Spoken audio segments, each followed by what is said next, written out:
Outnumbered and outgunned, Israeli fighters streak into battle. Their jets are not designed for close-in air-to-air combat. But now it's dogfight or die.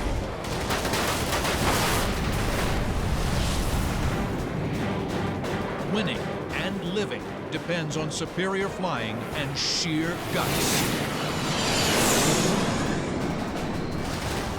Now you're in the cockpit. As delta-winged Mirages and Neshers duel with heavy-hitting Hawker Hunters and MiG-21s. Experience the battle. Dissect the tactics. Relive the dogfights of the Desert Aces.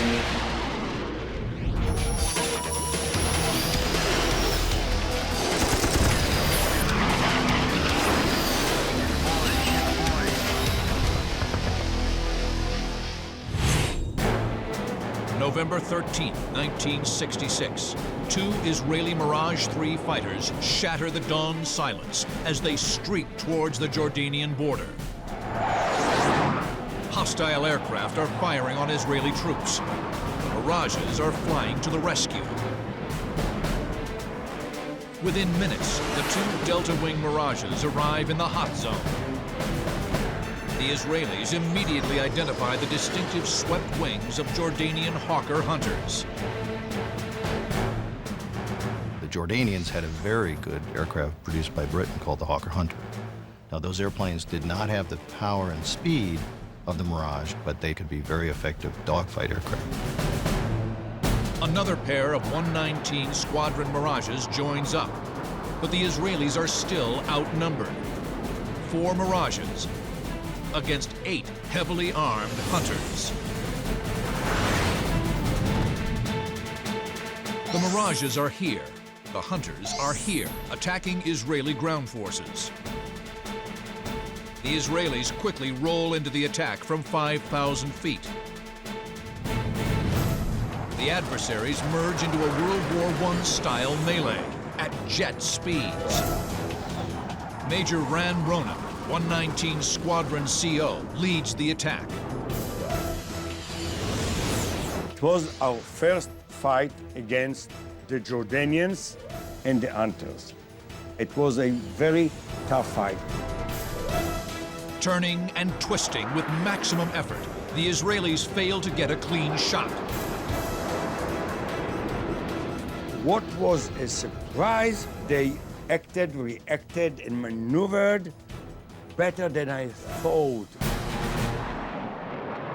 The French-built Mirages were originally designed as high-altitude Mach 2 interceptors, optimized to attack bombers with air-to-air missiles. The fact is that with an interceptor, you want to get up there and accelerate quickly and climb to high altitude. But those interceptors were not initially designed for dogfighting because that was not their mission. The Jordanians, trained by the British Royal Air Force, are good. Very good. It's like having a dogfight against the Israelis in a training. You know, in a training, it was tough. And that battle that lasted about 6 minutes or so, which is very long in air combat, there were no kills. The Israelis couldn't get any of the Jordanians, and Jordanians couldn't get any of the Israelis. But Ran Ronan's professional pride and the honor of the squadron demands a victory. He singles out a Hunter. Then I was upset and said, no, I must get one. And I found one of them and said, this one, I'm going to shut down.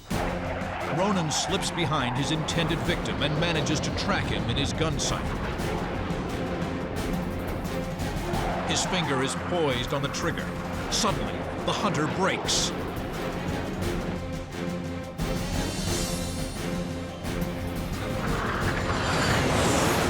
The Jordanian rolls inverted, dives for the ground.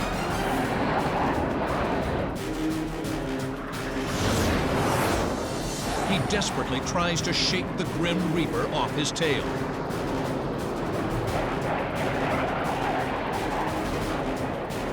Then, The hunter pitches nose up and zooms skyward. It's a smart move. The Mirage is faster and has a higher stalling speed. In order to stay on the slower hunter's 6 o'clock, Ronan must slide back and forth. He's unable to get a clean shot. And the constant scissoring is bleeding off precious airspeed. If Ronan gets too slow, he'll stall out, lose control, and become an easy target for the hunter. Ronan balances in the air with stick and delicate taps of the rudder, flying a tightrope between stalling and overshooting the hunter. He pulled, I went here and then here, behind him. We were very close. We looked at each other. Ran Ronan is seconds from losing the battle. He's pushed his Mirage III to the razor's edge of sustained flight.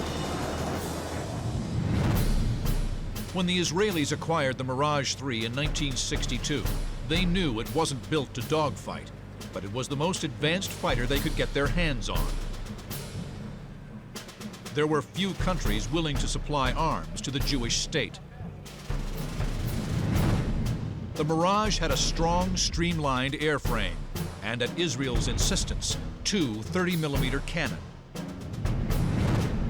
It used a distinctive triangular wing shape called a delta, the product of German World War II research into high-speed flight. The delta wing is very efficient. Structurally, it is small, it is strong, it provides a lot of room for fuel, and it also is highly swept so that it reduces the drag at increasing speed, supersonic and near supersonic. While the delta wing is optimized for high speed, the swept wing is more versatile, a compromise between maneuverability and speed. The Hawker Hunter used the more traditional swept wing design typical of 1950s fighters. It was a large wing blended into the fuselage, so it had excellent lift and it had a 10,000-pound thrust engine, so it was a good maneuvering platform. The Mirage is faster, but the subsonic Hunter is more maneuverable with a lower stalling speed. It also has 4 30mm cannon to the Mirage's 2. Now, a skilled Jordanian in an older and slower Hunter has put Ran Ronan at a disadvantage in a vertical fight. The Mirage is about to run out of airspeed. And he made a big mistake. The Hunter pilot suddenly loses his nerve. He brakes first.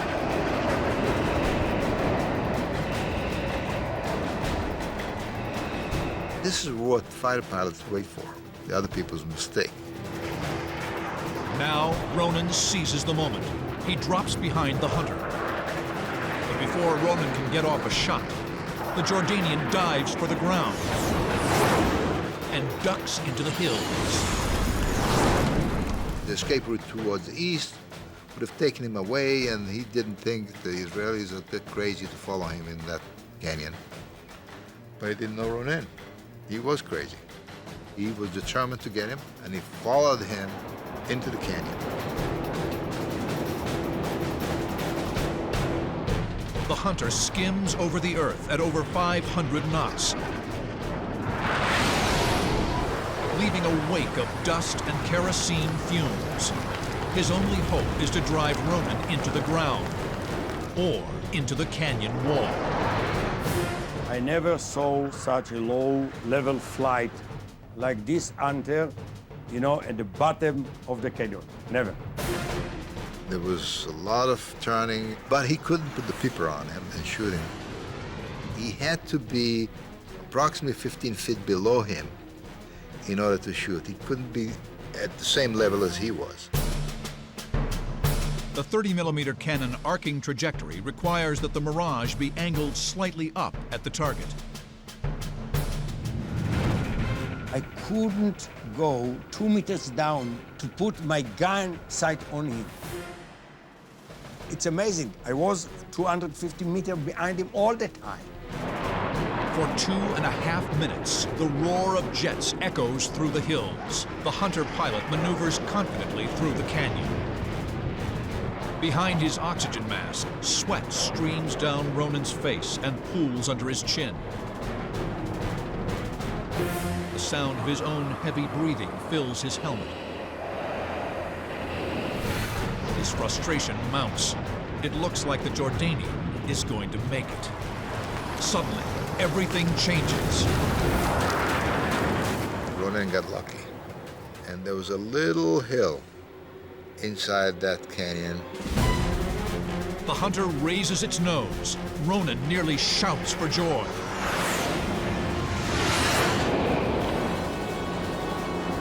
He was forced to pull. He got to my gun sight, and I pulled the trigger for less than 1 second. 21 bullets.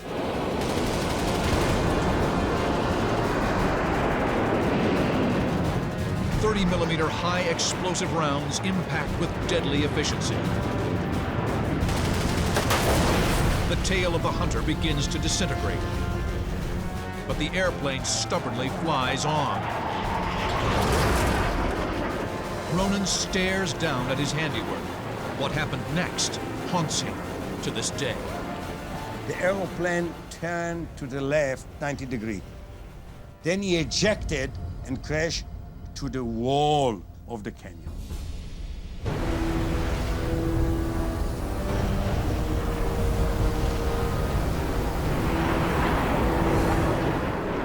That's what I saw, that I turned and I saw it was unbelievable.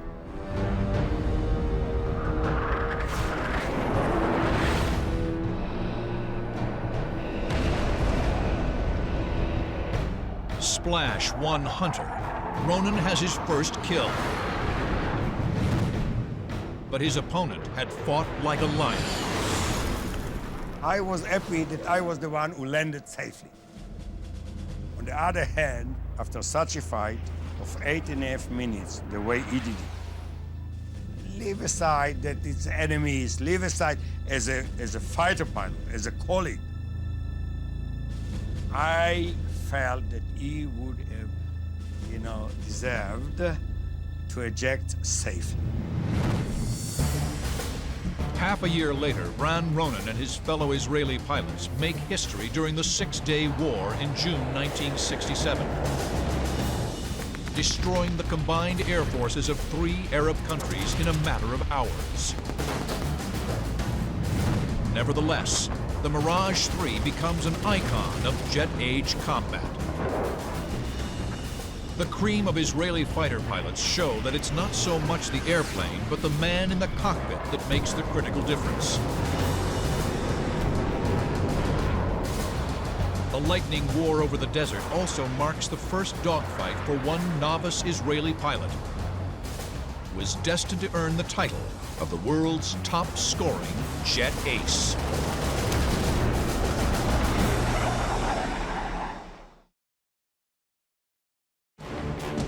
June 6, 1967, the Six-Day War. Over southern Israel, 2 Mirages from 101 Squadron are heading west towards Egypt. Number 2 in the flight is Lieutenant Giora Epstein.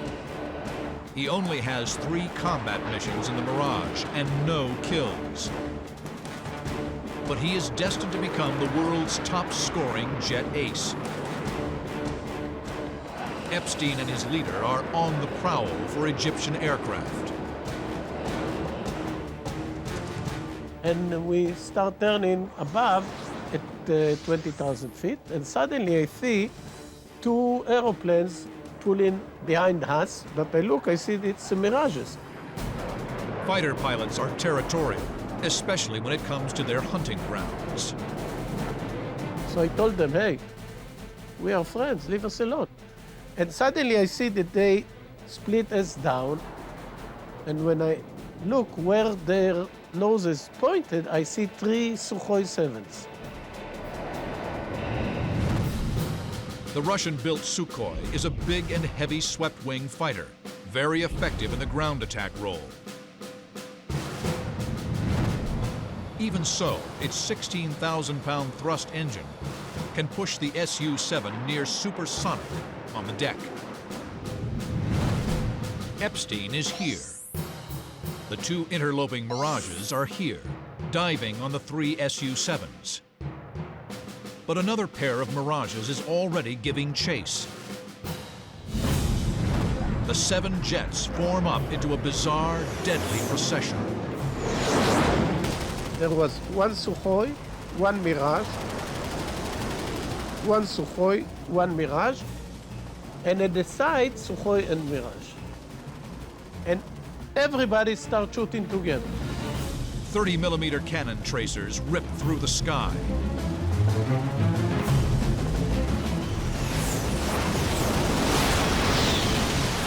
The Egyptians are firing erratically.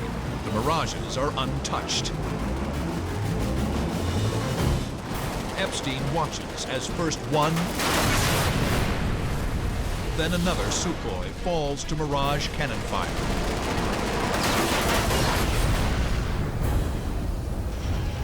But a third Su-7 is escaping. A Mirage is on his tail. And I see the Mirage chase the Sukhoi, and it was a little bit far from him. Epstein sees a chance for a kill. His first.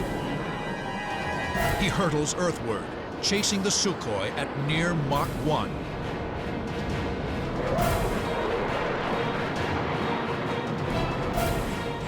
The first Mirage launches a heat-seeking Shafrir missile. It passes under the Sukhoi without exploding. Israeli pilots don't have much faith in the first-generation Israeli-made heat-seeking missile. They call it a bidon, or wing tank. We used to say that Shafrir 1, if you launch it, it goes like a bidon, hit the ground. The first Mirage now resorts to long-range cannon fire. And then he shoot all his ammunition from the cannons, but too far, and nothing happens. Ammunition expended. The first Mirage pulls away. Epstein now slides into position. The Sukhoi has incredible acceleration and is nearing Mach 1. With a loud bang, Epstein advances the throttle into full afterburner. The Mirage's tailpipe glows red hot. The Sukhoi thunders over the desert floor. The Egyptian is racing for home. The young Israeli has other plans.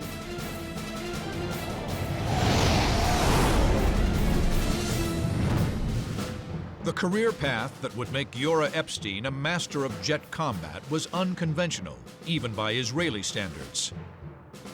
Initially rejected for flight training in 1956 due to a heart murmur, Epstein became a paratrooper instead. In 1963, he was finally accepted into pilot training and won his wings. Epstein soon made a name for himself while in fighter training.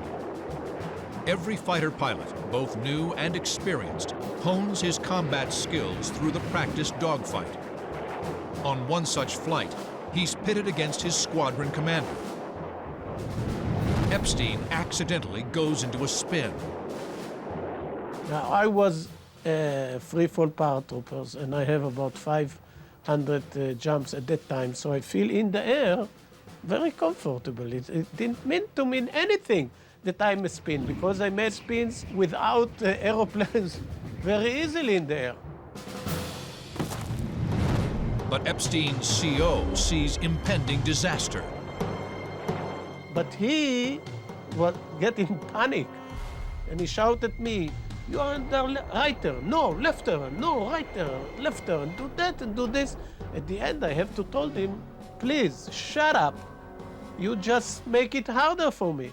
And I get out from this spin very easily, no problem at all. Epstein advances quickly into the Mirage III. He is a natural-born aviator and gifted with such extraordinary eyesight that it's actually measured by radar. I can see fighters for 24 miles, when average pilot can see them between 8 to 12 miles. So I have an advantage. In all all the dogfights that I took parts, I see the airplane first. Hawkeye, as he's called by his fellow pilots, is now champing at the bit for a kill. Epstein is determined that the big Egyptian fighter hugging the ground in front of him will be his first. I went after the Sukhoi for a very long chase. Epstein finally gets within cannon range, 1,200 feet. The Pipper is on the target. He has visualized this moment for years. Epstein squeezes the trigger. Nothing happened. In his excitement, he's forgotten to engage the cannon arming switch. What I did, I hit circle breakers, and at that time I was 250 behind him, and I gave a very short breath. And the Sukhoi 7 has a huge engine, really huge. All the bullets go inside this engine, and it was a tremendous explosion. And when he came out of the explosion, there is only wings and nose.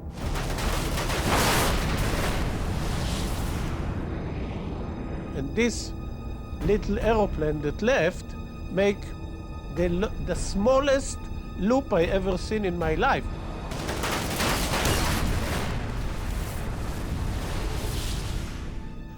Tuck, and he was in the ground. Giora Epstein has realized his dream and scored his first kill.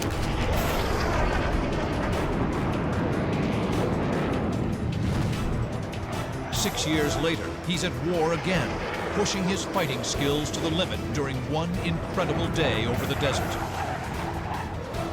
It's Delta versus Delta in one of the most epic dogfights of the jet age.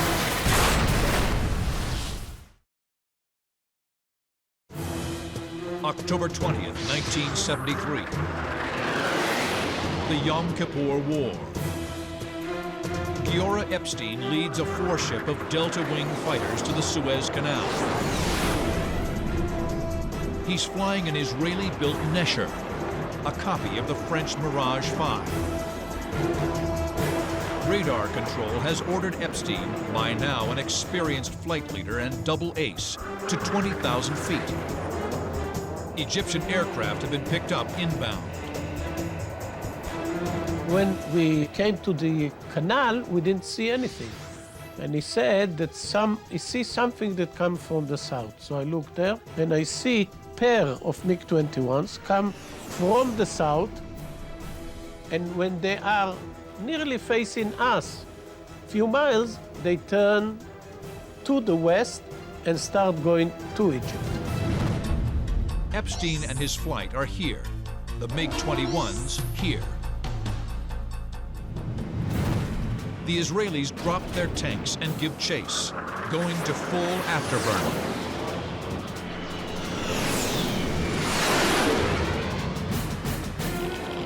In the lead, Epstein gets good tone from his heat-seeking missile.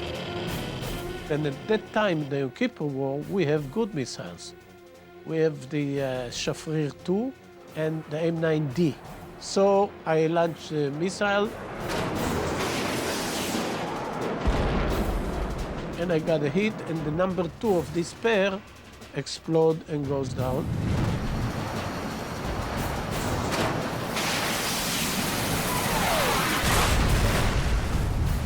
And immediately I went after the number 1. But then, the desert below him comes alive with camouflaged airplanes. Like mushrooms, came about 10 pairs of MiG-21s. The Egyptians have led the Israelis into an ambush.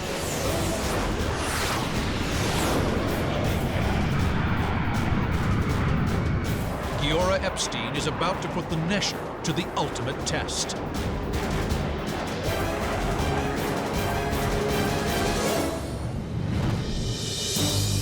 The 1973 Yom Kippur War marked the combat debut of a cousin to the Mirage III, the Nesher. The sleek Delta Wing fighter was born in the shadows of international espionage. By 1967, Israel needed new airplanes to boost its fleet of top-line Mirage IIIs. They worked with Dassault Aviation to design a simpler and less expensive Delta Wing fighter called the Mirage V. Israel paid France for 50 airplanes. But on the eve of the Six-Day War, French President Charles de Gaulle imposed a total arms embargo on the Jewish state. Israel, with the help of accomplices outside of France, obtained blueprints, which allowed them to build their own version of the Mirage V. The Nesher, or Eagle, was first flown in September 1969.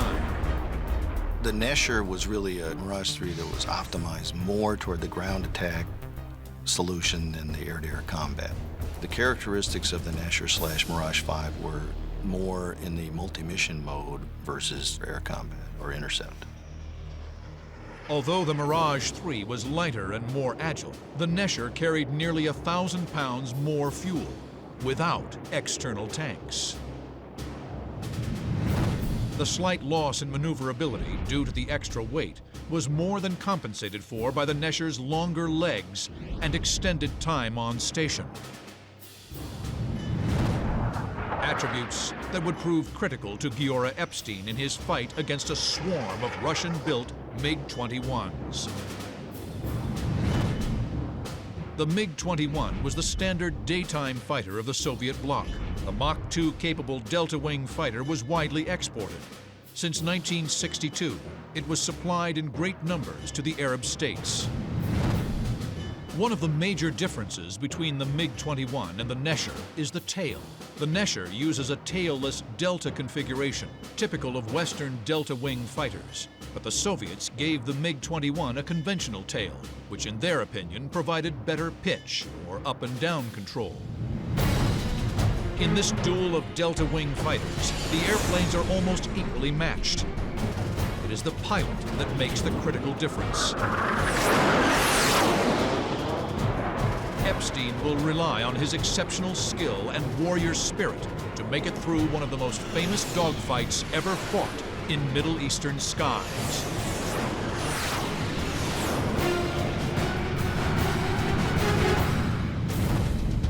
"20 MiG-21s have stayed under Israeli radar, using the first pair as bait to draw Giora Epstein's four-ship formation into an ambush. But they made one mistake. They start from too low and too slow, so when they came up to our level, they have no advantage because they are not fast enough. So immediately, we start the dogfight against all of them. Epstein's killed one of the decoy pair and is locked on the tail of the leader.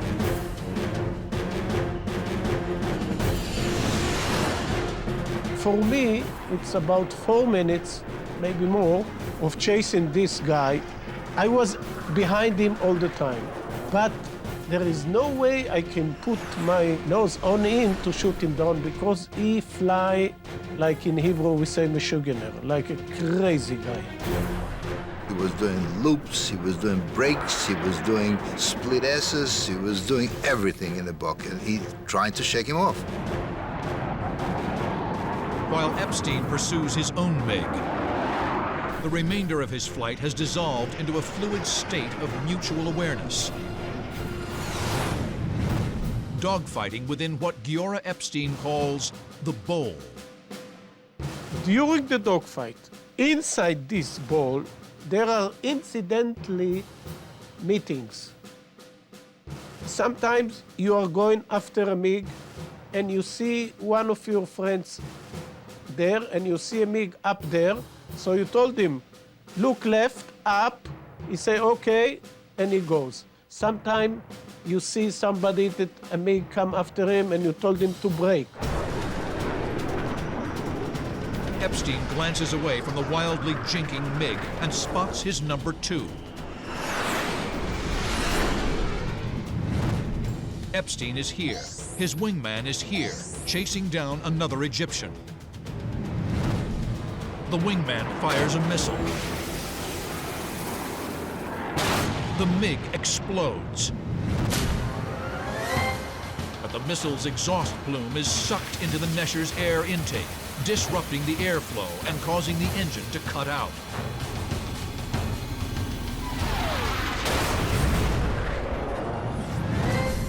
Without missing a beat on his own MiG, Epstein talks his squadron mate through an engine restart. I told him to close to idle. He closed to idle, open, and it's okay. And I told him to go home because I think it's enough for him. Number 2 leaves the fight. Almost immediately, the other 2 Israelis also depart. One runs out of fuel.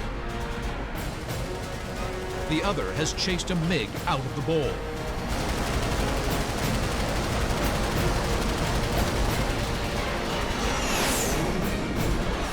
Epstein stays focused on the crazy MiG driver off his nose.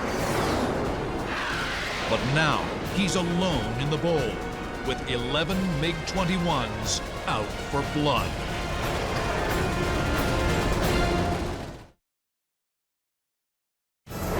October 20th, 1973. Giora Epstein is alone in the sky with 11 Egyptian MiG-21s. He's been chasing one for 5 minutes.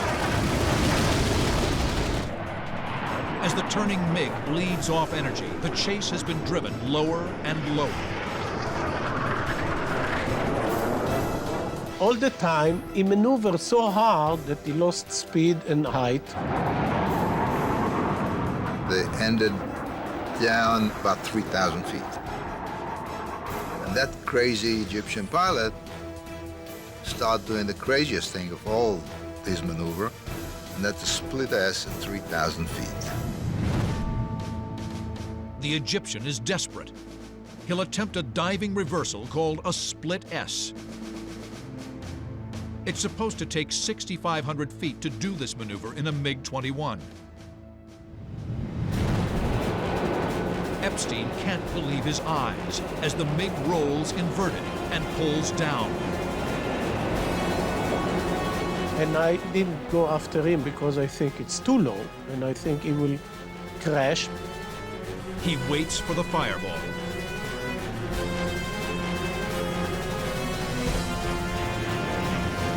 I don't know how, but he went out with clouds of dust. And he thought that's it, it crashed. Split seconds after that, he sees that MiG-21 raising up like a rocket. The Egyptian has pulled off an amazing aerobatic feat, subjecting both himself and his airplane to crushing acceleration forces. Really, he did things that it's hard to believe that MiG-21 can do. But the Egyptian pilot, for all his heroic efforts, has run out of energy and options. The throttle is firewalled. 16,000 pounds of thrust shriek in angry protest against the heavy pull of the desert floor. Epstein is waiting. The MiG is dispatched with a short burst.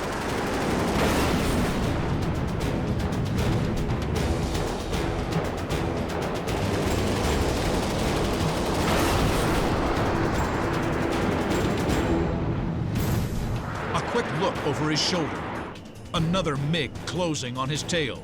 9 more circling, all intent on blowing him out of the sky. Epstein is enveloped by 5 pairs of MiG-21s. Each pair will take a crack at the lone Israeli. As soon as 2 MiG-21s complete a pass, another pair is ready to engage.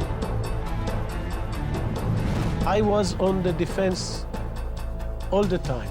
But from time to time, I have the opportunity to do things. Epstein's epic 1 versus 10 fight begins with the first pair of MiGs on his 6 o'clock. the leader firing wildly.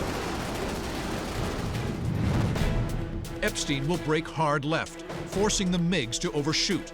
But his delta wing Nesher will lose energy in a sustained turn, making him vulnerable to attack. Epstein throws the stick over, then levels his wings. It's called unloading, or decreasing the centrifugal G-forces that deplete energy. So immediately you level the aeroplane and try to gain as much speed as you can until the other pair come after you. If you continue to turn after you brake, then you lost all your speed. And then somebody else can come from the outside and kill you. No sooner does he level the wings than he sees two other MiGs directly off his nose. Suddenly I see flashes in front of me, and I see two MiG-21s launch missile against me head-on. The missiles have no chance of arming or detonating from the forward quarter, but just the impact would be fatal. All Epstein can do is duck.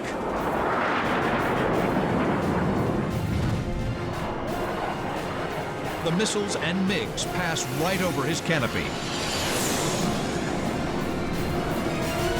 Suddenly, another pair of MiGs moves in from behind.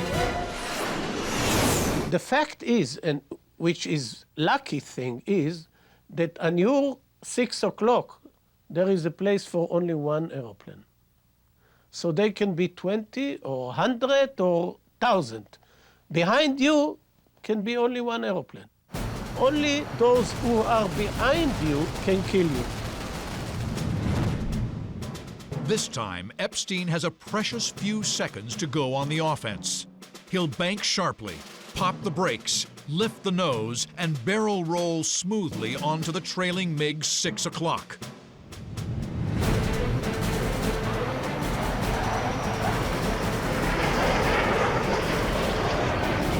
In a brilliant display of aerial dexterity, he's turned the tables on the MiGs.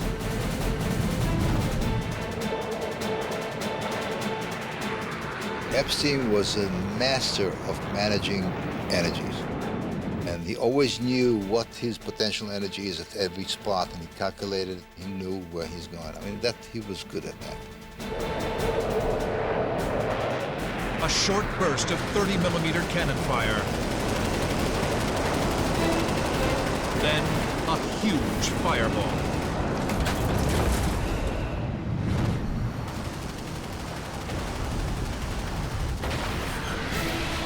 Epstein immediately levels his wings, preparing for the next encounter.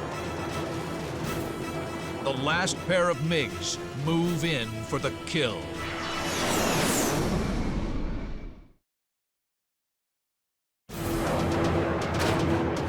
For 7 minutes, Giora Epstein has fought alone against 11 MiG-21s.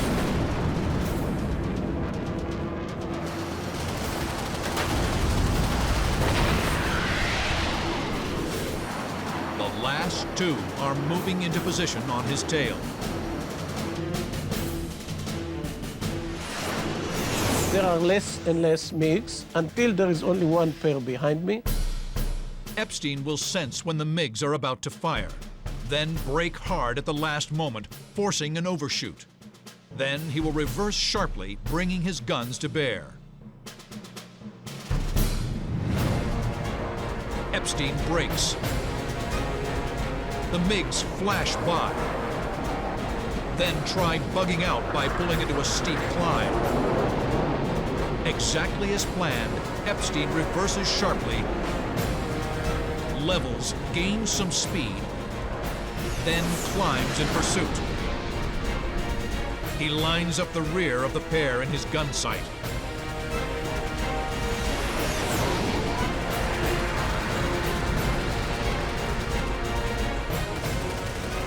I shoot the number 2, and it hit him in the cockpit.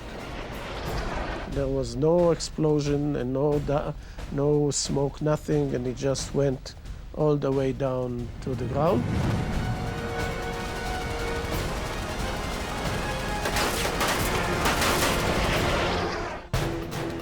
The other MiG continues to run.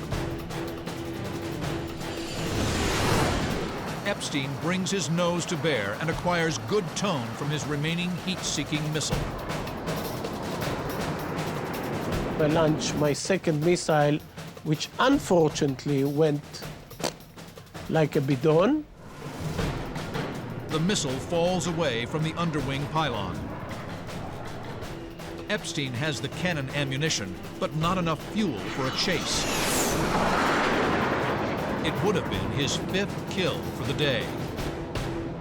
I was cocky enough to ask the controller if there is any more targets for me. So he tell me no. Epstein returns to his base, a forward outpost in the Sinai Desert. After shutting down the engine, he has to be lifted out of the cockpit. My legs shaking, and there is no, because it was nearly 10 minutes of very, very intensive thing. 10 adrenaline-pumping minutes of dodging and weaving,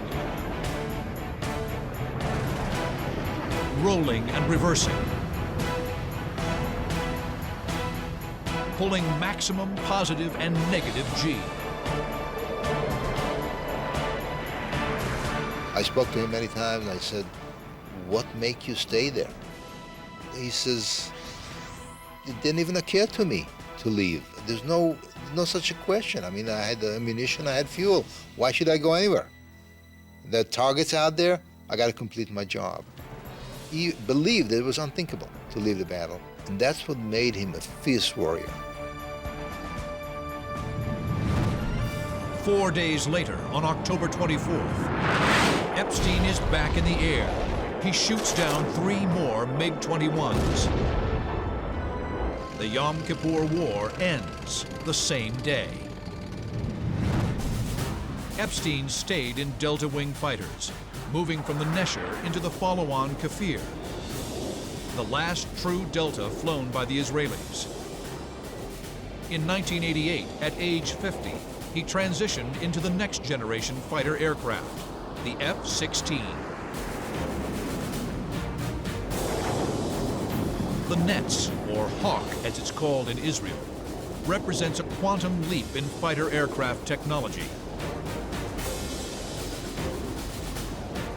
Younger pilots consider the F-16, with its blended body-wing design and powerful engine, to be the pinnacle of agility and responsiveness. But to many old hands like Epstein, the computer-driven fly-by-wire fighter lacks the purity of the Mirage. You are not flying F-16. F-16 fly itself from his computer. You are only one of many inputs to the computer of the F-16. Me, myself, as a pilot, I need the feelings. I need to enjoy the flight. And in F-16, you miss it. It's not exactly the same. In the Mirage, every flight is enjoyable. F-16, you can have unbelievable achievements, but the feeling is not the same. On May 27, 1997, at age 59, Colonel Giora Epstein flew his last mission for the Israeli Air Force. The nose of his F-16 was specially painted to show his 17 kills, all of them scored in Mirages and Neshers. They are mute testimony to the legacy of the Delta Wing fighter and to the fighting spirit of Israel's desert aces. Giora Epstein remains the world's top-scoring jet fighter pilot.